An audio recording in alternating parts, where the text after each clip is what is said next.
کون ہے جس سے گناہ نہیں ہوتا؟ کون کون؟ میں اسے انسان ماننے کے لیے تیار نہیں.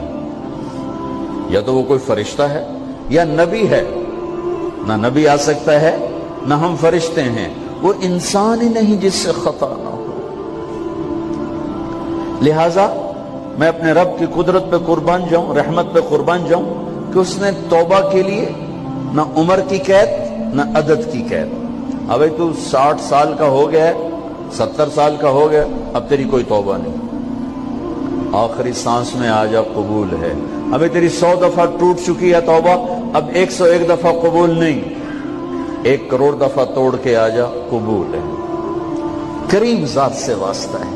لیکن کریم ذات نے کچھ ضابطے بنائے ہیں, کچھ نظام بنائے ہیں. اس نے یزید اور حسین کو الگ کیا ہے.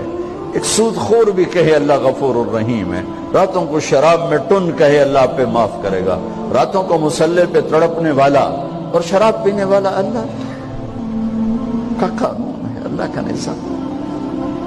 ظلم و ستم کے پہاڑ ڈھانے والا اور مظلوم بن کے سسک سسک کے زندگی گزارنے والا کیسے برابر ہو؟ آنکھ کا چھلکنا اور جام کا چھلکنا اللہ برابر کر دے, ایسی اندھیر نگری بھی تو کوئی نہیں ہے. ام نجعل المتقین کالفجار, کیا نیک اور بد میں برابر کر دوں گا؟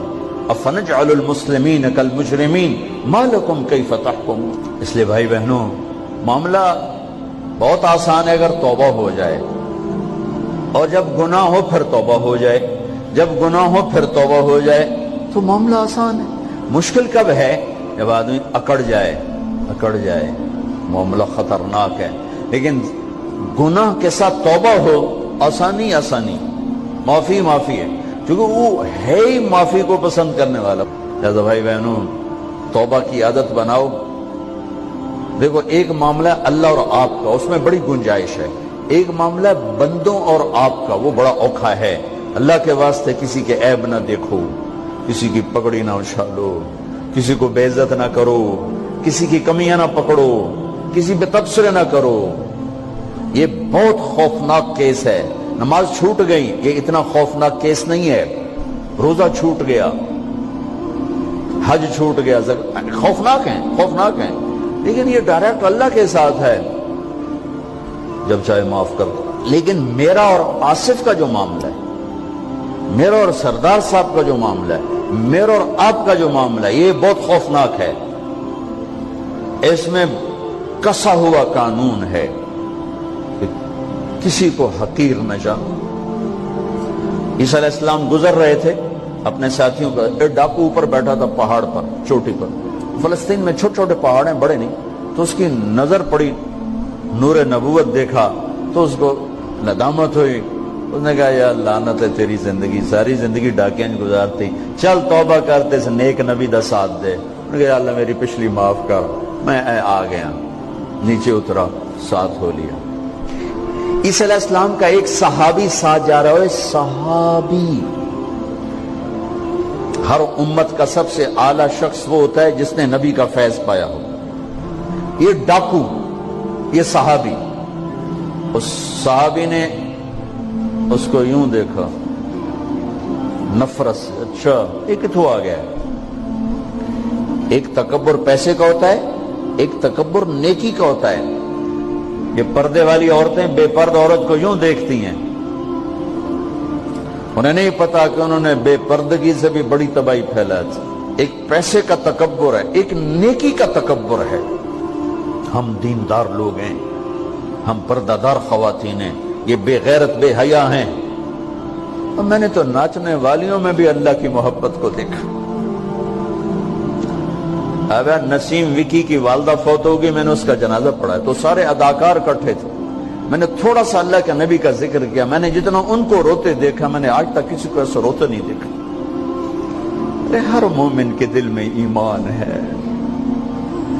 عرفات وہ میدان ہے جہاں میرا اللہ کہتا ہے اتنے گناہ لاؤ جتنے بارش کے قطرے, اور اتنے لاؤ جتنے ریت کے ذرے, اور اتنے لاؤ جتنے درختوں کے پتے, آ کے معافی مانگو, سب معاف کروں گا. لیکن میرے آج کا ماحول, آج کا دیندار, وہ کسی کو معاف کرنے کے لیے تیار نہیں ہے. ایک ہے میرا آپ کا معاملہ, بڑی احتیاط برتو، کسی کو حقیر نہ جانو، کسی کی کمی نہ دل میں لانا، کسی کے عیب نہ پکڑنا، کسی کی پگڑی نہ اچھالنا، ہر چیز منہ پہ مار دی جائے گی۔ یوسف بن حسین ایک بزرگ گزرے، بڑے خطیب تھے، محدث تھے۔ جب انتقال ہونے لگا تو کہنے لگے یا اللہ، ایک میرے پاس 2 نمبری ہے اور ایک میرے پاس 1 نمبری ہے۔ 2 نمبری تو یہ ہے کہ تیرے اور میرے درمیان جو تعلق تھا میں اسے کبھی ٹھیک نہ کر سکا، اور ایک تیرے اور میرے اور تیرے بندوں کے درمیان تعلق تھا، اس میں نے کبھی 2 نمبری نہیں کی، میں ہمیشہ 1 نمبر پہ رہا۔ یا اللہ، میری ایک دیانت ہے، ایک خیانت ہے، میری دیانت کے بدلے میری خیانت کو معاف کر دو۔ جب ان کا انتقال ہوا تو وہ خواب میں ملے ایک دوست کو، کہ آپ کے ساتھ کیا ہوا؟ کہ اللہ نے مجھ سے کھڑا کیا، کہا یوسف مرتے ہوئے کیا کہا تھا؟ کیا کہا تھا؟ دوہراؤ، کیا کہا؟ کہ یا اللہ، میں نے یہ کہا تھا کہ میرے رب، ایک خیانت ہے جو میرے اور تیرے درمیان رہی ہمیشہ، میں اسے ٹھیک نہ کر سکا، ایک دیانت ہے جو میرے اور تیرے بندوں کے درمیان رہی، میری دیانت کے بدلے میری خیانت کو معاف کر۔ تو کہا یوسف، بس تیری یہ بات ہمیں پسند آئی، جو معاف کیا۔ میرے نبی نے بڑے عجیب واقعہ سنایا۔ ایک تو قیامت کے دن 2 آدمیوں کو کہے گا چلو جہنم کی طرف، تو ایک دوڑ لگا دے گا اور ایک چلتے چلتے پیچھے مڑ کے دیکھے گا، پھر آگے جائے گا، پھر دیکھے گا، تو اللہ دونوں کو واپس بلا لے گا۔ ہاں بھائی، تو نے دوڑ کیوں لگائی؟ آگے دیکھ نہیں رہے ہو جہنم ہے؟ کہے گا یا اللہ، تیری نہ ماننے کی وجہ سے تو جہنم دیکھی، تو مجھے خیال ہے آج ہی تیری مان لوں، شاید تیری رحمت متوجہ ہو جائے۔ کہا اچھا بھائی، تو کیوں پیچھے مڑ مڑ کے دیکھ رہا تھا؟ کہا یا اللہ، تیرے بارے میں سنا تھا تو بڑا مہربان ہے، تو میں دیکھ رہا تھا کہ شاید تیری رحمت کہے گی آ جا۔ کوئی نہیں، آ جا۔ تو اللہ کہے گا چلو تھوڑی گل میں نے بڑی چنگی لگی، جاؤ جنت میں چلے جاؤ۔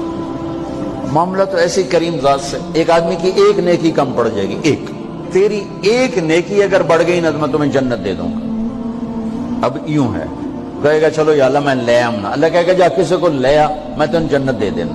وہ یا اللہ ایک تو میں نے لب جانی، وہ اپنی اماں، ابا، چاچے، تائے، بیوی، بیگم، بچے سب منکر ہو جائیں گے۔ بنا بنا کی پتا اساں اسے ایک تو تھوڑ جاوی، کیا پتا ساڑی ہو ایک تھوڑ جاوے، عزیدہ نہیں دین دے، عزیدہ نہیں دین دے۔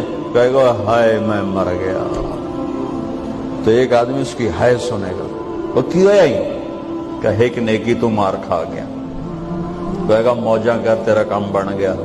کہے گا وہ کیسے؟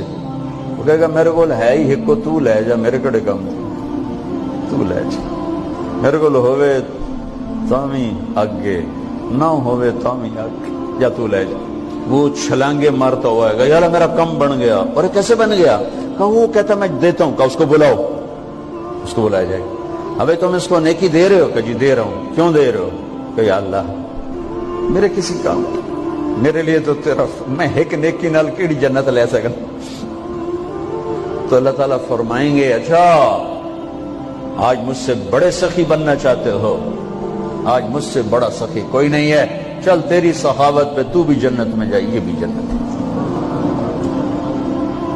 اس لحاظ سے معاملہ بہت آسان ہے، مشکل نہیں ہے۔ اگر ہم گناہ پر توبہ کر رہے ہیں تو معاملہ آسان ہے، گناہ کر کے ڈٹ جائیں پھر معاملہ خوفناک ہے۔ یہ نیکی کے تکبر میں یا گناہ پہ اڑ جانا یہ خوفناک چیز ہے۔ لیکن اگر ہم معافی مانگ رہے ہیں تو مسئلہ ہی کوئی، سب سے آسان کام ہے اللہ کو راضی کر، سب سے آسان کام۔ چونکہ اللہ اسد، اگر میں آصف صاحب کو معاف نہیں کرتا، کیوں کہ میرے دل پر اثر ہے، سردار صاحب مجھے معاف نہیں کر رہے، کیوں کہ میری زیادتی کا دل پر اثر ہے، اس لیے معاف کرنے میں آدمی دیر کرتا ہے۔ اللہ کیا کہتا ہے؟ تم سارے سجدے میں گر جاؤ، میرے اوپر کوئی اثر نہیں، تم سارے پتھر کے آگے گر جاؤ، میرے اوپر کوئی اثر نہیں، اثر سے پاک ہے۔ لہذا ادھر منہ سے نکلتا ہے یا اللہ معاف کر، اور ادھر سے جواب آتا ہے جاؤ معاف کر دیا۔ اتنا بھی نہیں کہتا ہوئے دوبارہ تو نہیں کرو گے، دوبارہ تو نہیں کرو، اتنا بھی نہیں کہتا اوے پھر کرو گے، جاؤ معاف کرو، جاؤ معاف، میرا بندہ میری بندی توبہ کا برتن توڑ دیا، آ جا جوڑ دیتا ہوں، پھر توڑ دیا، آ جا جوڑ دیتا ہوں، پھر توڑ دیا، آ جا جوڑ دیتا ہوں، 1,00,000 دفعہ توڑا، 1 کروڑ دفعہ توڑا، آ جا، کیسے جوڑتا ہوں، کیسے جوڑتا ہوں کہ یہ جو جوڑ ہیں نظر آئیں گے، لیکن میں جب تیری توبہ کا برتن جوڑوں گا تو کہیں جوڑ نظر نہیں آئے گا، لگے گا توبہ ٹوٹی ہی کوئی نہیں، یہ تیرے کرامن کاتبین کو بھی نظر نہیں آئے گا۔